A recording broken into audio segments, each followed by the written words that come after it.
Hello YouTube, Bane666 here. So let's continue this article and try to finish this fucker off.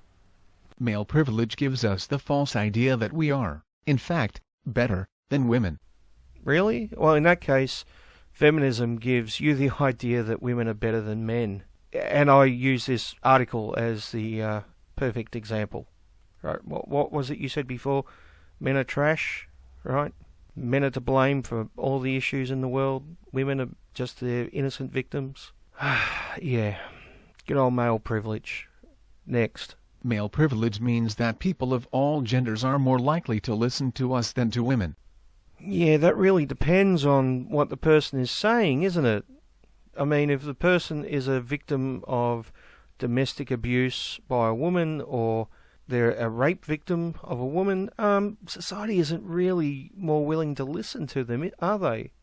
Funny that. Now, are there times when society is probably more likely to listen to a man than a woman? Sure, I'll give you that one. But you have to admit the opposite as well. There are times when society is more willing to listen to a woman, or not believe a man. Look at the whole fucking picture. That's what equality is about. You look at inconsistencies and injustices for both men and women.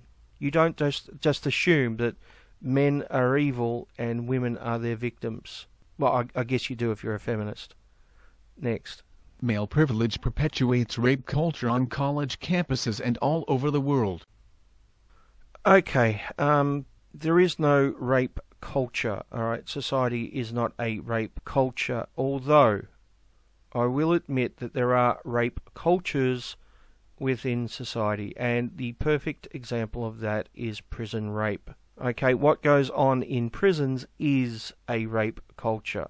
You could even argue that what goes on every time a woman in her 40s sleeps with a 13-year-old boy and gets away with it, gets a slap on the wrist, and in some cases the boy gets blamed, you could argue that, yeah, maybe that's a rape culture too. Right? What's happening on college campuses, though? Not a fucking rape culture. Sure, rape happens on college campuses, not as often as feminists claim, obviously. And sure, it's wrong. Any case of rape is clearly fucking wrong. But it's not a fucking epidemic like they claim. If anything, it's rape hysteria culture on college campuses. Next. And the male privilege we are the most familiar with is how our assumed superiority earns us more income than any woman. Yeah, it's not assumed superiority or male privilege, which explains why men earn more money. And you will note he did use the word earn there, not paid. Yeah, the reason why men earn more money, they work more dangerous jobs. Once again, the rate of male deaths at the workplace is staggering compared to females. Men typically work longer hours, overtime, weekends, holidays, not to mention numerous other factors that this guy is not taking into consideration. He's just assuming that males think they're better, therefore they pay themselves more or something. We've all heard the wage gap bullshit before. It's been debunked a million times. He does have a graphic, though. So, you know, this is the type of thing we've seen a million times before. Yes, white women are paid more than African American women. African American women are paid more than Latina women, etc., etc. And this is all compared to white men. Now, I'll come back to this in a minute. I'll just see if he breaks these figures down or whether that's all he's leaving up. Adding in factors like race, sexuality, disability, motherhood status, level of education achieved, and even physical attractiveness just makes the picture even worse. According to 2015 American Community Survey data, analyzed by the AAUW, Asian women had an earning ratio of 90% in comparison to white men. White non-Hispanic women had an earning ratio of 76% in comparison to white men. Black women had an earning ratio of 62% in comparison to white men. Native Hawaiian and Pacific Islander women had an earning ratio of 60% in comparison to white men. American Indian or Alaskan Native women had an earning ratio of 58% in comparison to white men.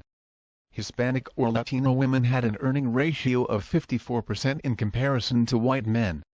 So women, in comparison to men, earn 54 to 90 cents on the dollar. Now, once again, this is very, very interesting because it compares it to white men. And the reason that's so interesting is Asian men, on average, earn more money than white men.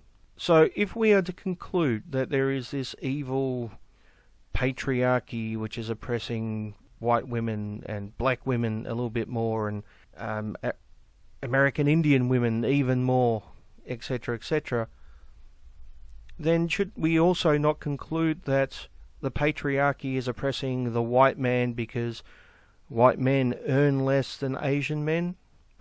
Now, of course, there is another explanation to this, and that is that Asian men go into higher paying jobs and typically work harder than white men, just as men on average do that more so than women on average. Once again, this is largely due to the fact that women have babies as well. That's not the only factor. Life choice is also a major factor. But it's interesting also, it's got American Indians or Alaskan Native women here, and they get paid 58% of what white men get paid. Now, do you think maybe it might have something to do with where they live? I'm guessing most American Indians and Alaskan Natives aren't living in big cities. They're probably off in their own small communities, where there's probably not a lot of job prospects, definitely not the same job prospects as large cities. So do you think it might be a little bit unfair to compare an American Indian woman or an Alaskan Native woman to a white man living in a city in a white-collar job? Do you think, that's a fair comparison? Or do you think where they live might be a factor? The wage gap. Next. Well, there are a lot of toxic women. Look, I would say that there are a lot of toxic people. I guess it really depends on how you define the word toxic, though, and how harsh your definition is. Maybe a better way of putting it is a lot of people have toxic behaviour. And for the record, that's men and women. Men and women lie, they cheat, they use people, all that I'd consider fucking toxic behaviour. And it's behaviour done by both men and women. Alright? People. Not just men, not just women, but people in general. And the reason why is because they tend to be selfish fucks. Not everyone, but enough. But let's hear what he's got to say about it. I'm sure it's going to be fascinating. Yes, of course. Toxic humans come in all sides. Okay, so he agrees with me there, but I'm guessing there's going to be a but. Men can be sexually assaulted, physically abused, and verbally taunted. This is all true. Okay, I'm still waiting for the but. It has to come. I'm sure it's going to come any second now. And still, men benefit from societies forcefully built by men. Oh, so men benefit from societies forcefully built by men. Women don't benefit at all by societies. There is no benefit in societies to women anywhere. Really?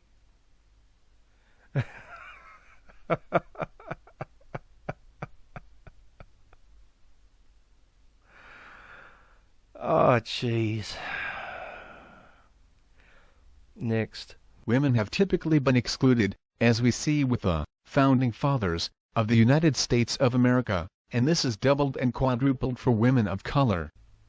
Yeah, it is true. Hundreds of years ago, they were excluded from being part of the Founding Fathers of America. They also didn't fight in the military to defend the colonies from the English, did they? That was men who were drafted into the military.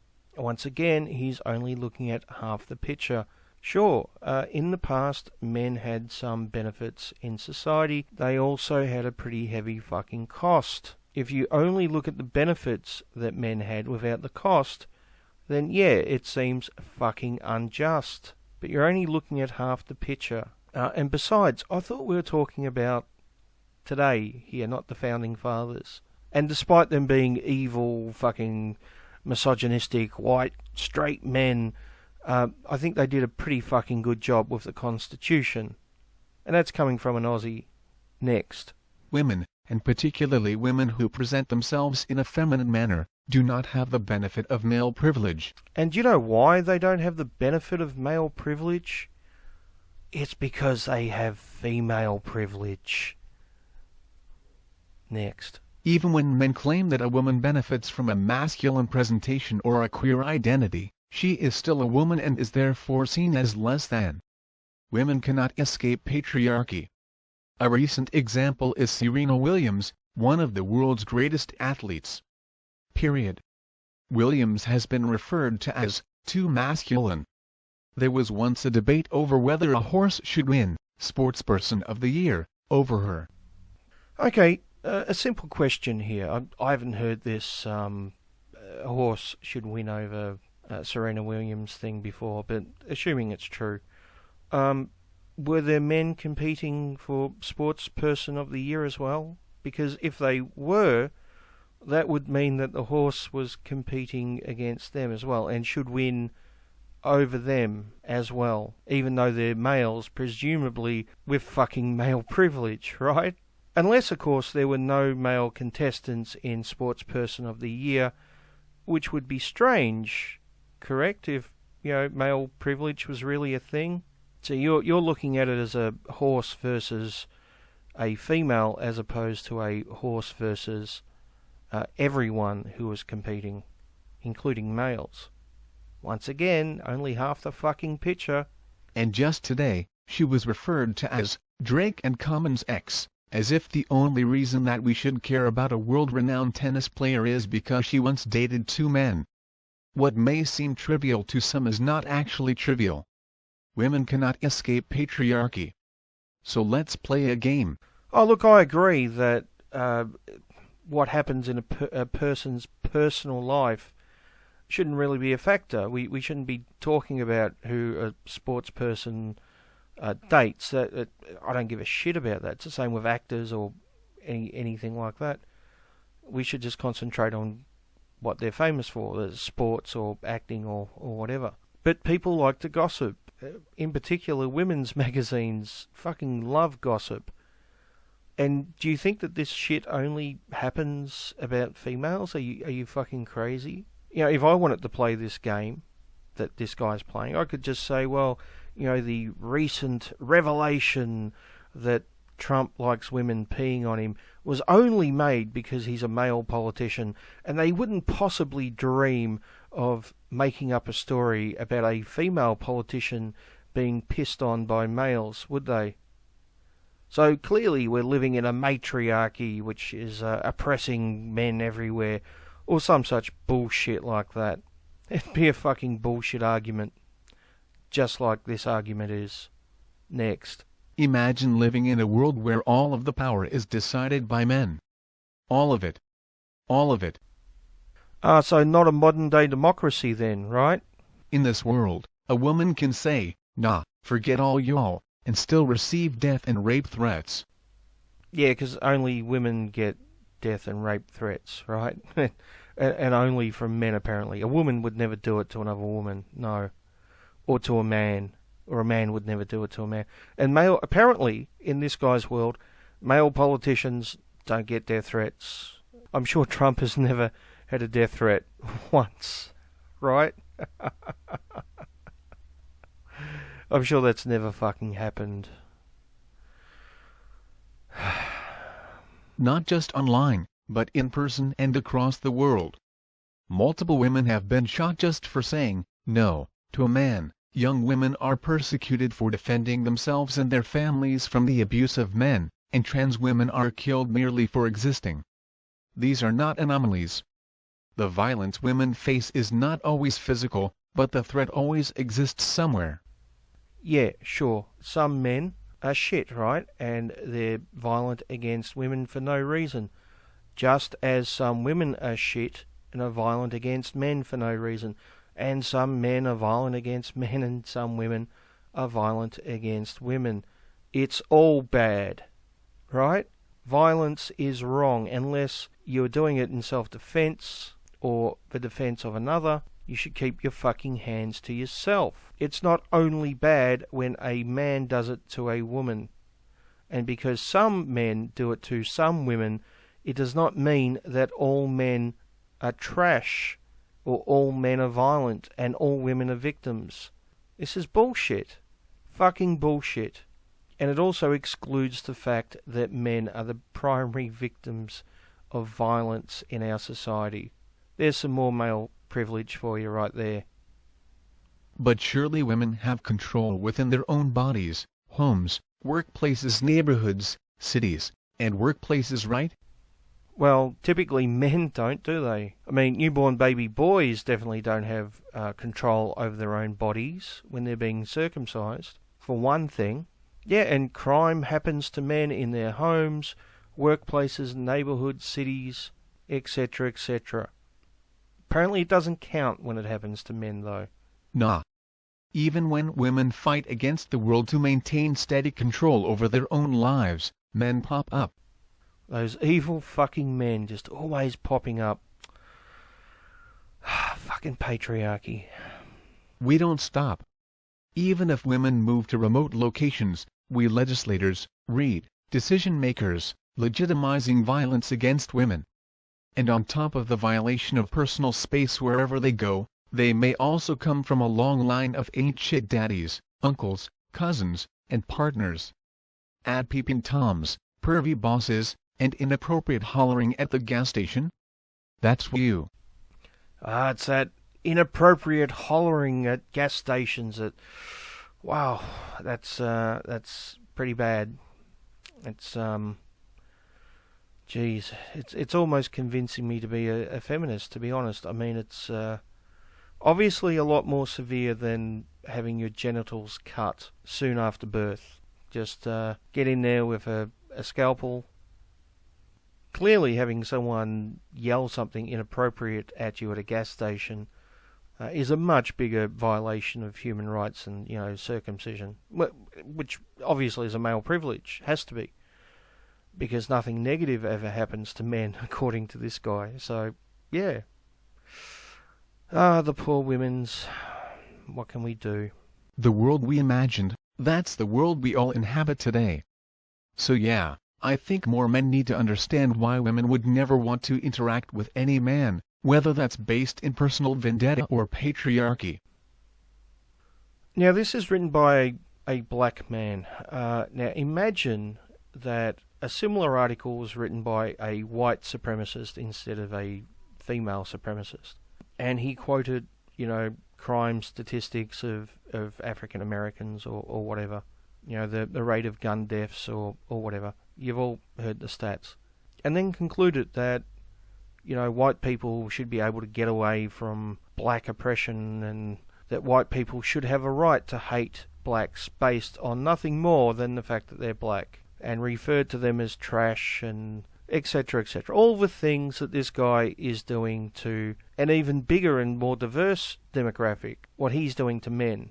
Now, do you think that would be okay? Of course it fucking wouldn't. It would be racist. And this guy would be the first one to cite it as some kind of patriarchal oppression of the blacks or something. I've no doubt in his mind it would be wrong. Yet, perfectly fine to do it to men. Nothing wrong with that. Alright, so I'll do better next time. Well, okay, listen. First, there ain't no way out for women, and that's what a lot of men don't understand. Patriarchy is a system. Patriarchy continues to reproduce itself. We have to actively work against it in order to eliminate it, and the truth of the matter is that not enough are doing that. Too many of us are busy making excuses, particularly if we are marginalized in some way. For example, I am a black queer man. I get flack for my blackness, my queerness, and my mental illness. I deal with white folks, men challenging my masculinity, my own insecurities, capitalism, and much more. Okay, I'm not really surprised he added capitalism to the list. I have to wonder though, is he getting paid for writing this article, or is he doing it for free? Just a question. Next. We all have our battles, right? So then we explore ways to reclaim that power we felt we are due. Sometimes that reclamation may involve misogyny or sexism, rather than actively fighting against our socialization. What then happens is something many men think women do all the time: slander all men. No, I don't think men think that women slander all men all the time. Sure, some women do. We typically call those women feminists, right? Because their ideology is built on slandering men. Patriarchy theory and toxic masculinity and rape culture are all essentially anti-male. They see men as the perpetrators and females as the victims. Now, often it's more watered down than what is in this article, but it's the same shit. You know, men are the bad guys, women are the innocent, pure victims. And it's not a realistic look at the world. And I would say, yeah, it is fucking slander. And whenever a group of men do similar things to women, they get labelled misogynists. And the reason why they get labelled misogynists is because they fucking are.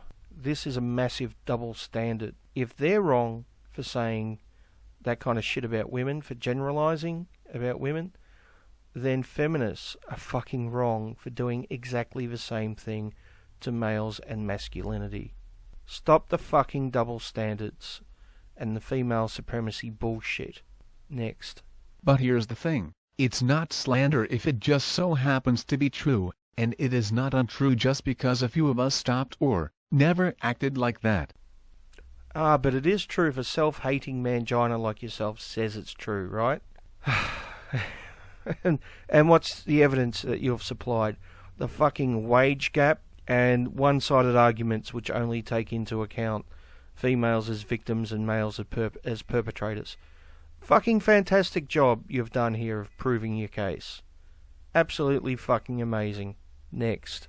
Second, men are taught, not born, to be pieces of shit. Oh, wow. Men are taught to be pieces of shit. So he was saying earlier how, you know, he's a victim and he gets abuse for being a black man or being gay or whatever. No, I'm guessing he gets abuse because of shit like this, right? You go around calling half the world's population pieces of shit. Some people are going to get pissed off at you. I don't give a shit if he's black or gay or whatever. This type of shit, though, I do care about. It is not something that we naturally do from infancy.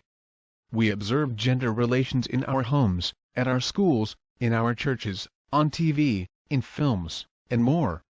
We begin to emulate what we see and what we know of what manhood is. This often means violence, hypermasculinites, an extreme form and/or performance of masculinity, and toxic masculinities, a particularly damaging form of masculinity. In order to unlearn what we were taught, we practice with women, and that right there is where the cycle begins.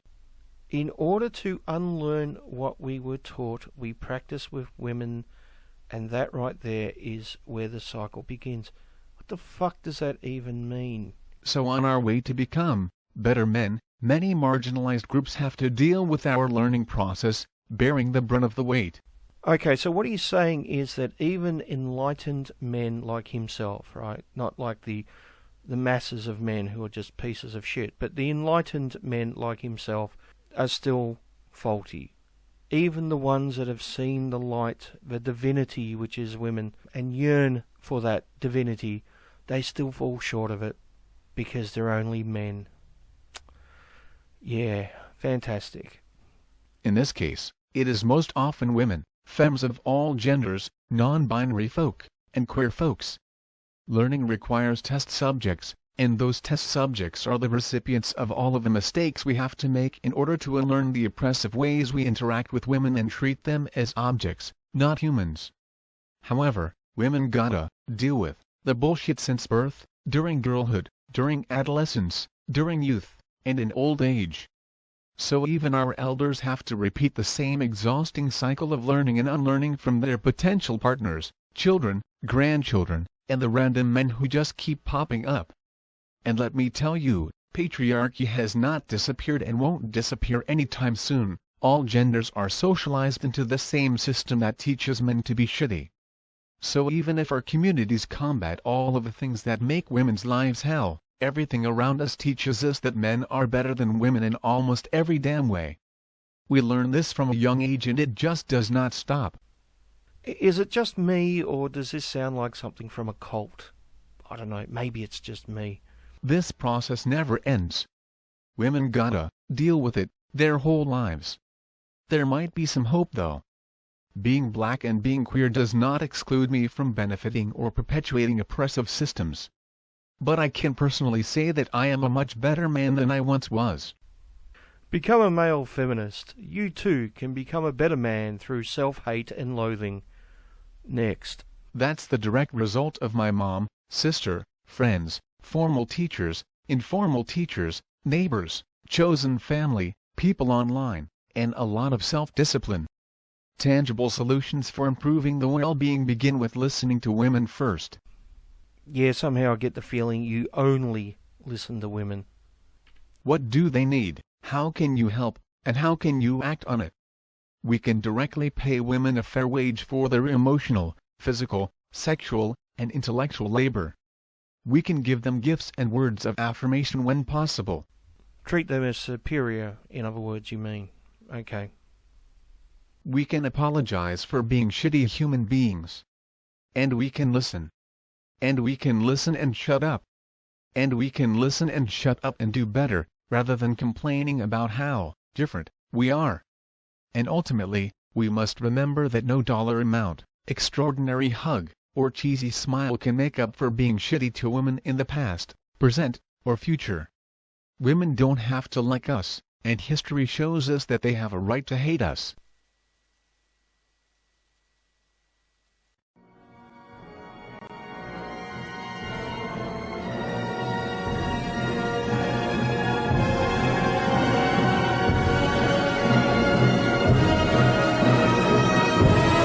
Like, I just want to know where the data is that supports this universe of white supremacy. Is it because whites are doing well? That makes it sound like whites are doing well because they earned it and they did all the right things, rather than we've built this country on a system for hundreds of years that allows whites to do well. We have generations that have supported our success, and we have taken away support from communities of color. So that is why communities of color are not doing well in America. It's not because white people are doing so well for themselves. We're just such a great people. I mean, I'm not... So the reason whites are doing well is because we cheated. Yeah. But if you look at the data of Asians, for example, you will find way more Asian privilege than there is white privilege. Asians make way more money than whites. They're way more educated than whites. They are less likely to experience any kind of crime than whites are. They're less likely to die at work than whites are. I mean, the list goes on. Yeah, they suffer from a different sort of racial stereotyping. Well, they don't suffer. They're kicking our ass. Everything you can say about white privilege is more true with Asian privilege. No one grabs their purse when... It still pigeonholes them. Pardon? It still pigeonholes them. Pigeonholes them as successful? I don't think anyone minds being pigeonholed like that. Hey, Mr. Successful, why don't you go drive a nice car? It's not near as harmful as how black folks are stereotyped, certainly. Okay, so why don't you start at the top then, and let's try to dismantle Asian privilege. Asian privilege, I wouldn't call it Asian privilege. Well, it fits all the criteria of white male privilege. What do you mean by that? They get better jobs. They get better educations. No one sees them as threatening. Everything that you can say that whites cheated to get is more prevalent in an Asian society. Okay, let's drop that. I guess it's not going anywhere.